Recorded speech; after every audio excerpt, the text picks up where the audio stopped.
La liberté consiste à faire ce que les lois permettent. Cette définition de la liberté proposée par Montesquieu dans un ouvrage qui s'intitule De l'esprit des lois semble au premier abord paradoxale. En effet, la liberté semble d'abord se définir au niveau individuel comme la possibilité de faire ce que l'on veut. Or, ici, Montesquieu articule la notion de liberté avec une notion politique beaucoup plus inattendue qui est la notion de loi.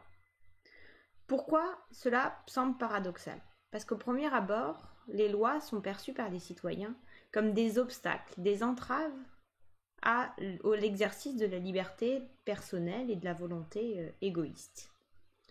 Or, en réalité, ce que montre Montesquieu, c'est qu'une conception de la liberté individuelle absolue conduit paradoxalement à une négation de la liberté de tous. Car si chacun fait tout ce qu'il veut, alors plus personne n'est libre, les uns se marchent sur les autres, et même le plus fort ne parvient pas à être vraiment libre puisqu'il craint à tout moment d'être renversé par un nouveau plus fort.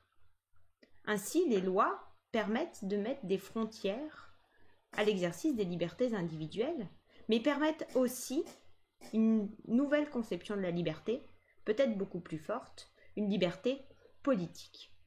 Cette liberté politique permettra à chaque citoyen de vivre en sécurité tout en ayant la possibilité d'exercer sa volonté comme il le souhaite d'une certaine manière.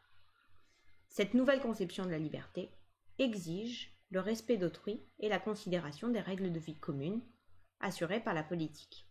Les lois ne sont donc pas des obstacles à la liberté individuelle, mais bien plutôt des conditions de possibilité d'une liberté commune.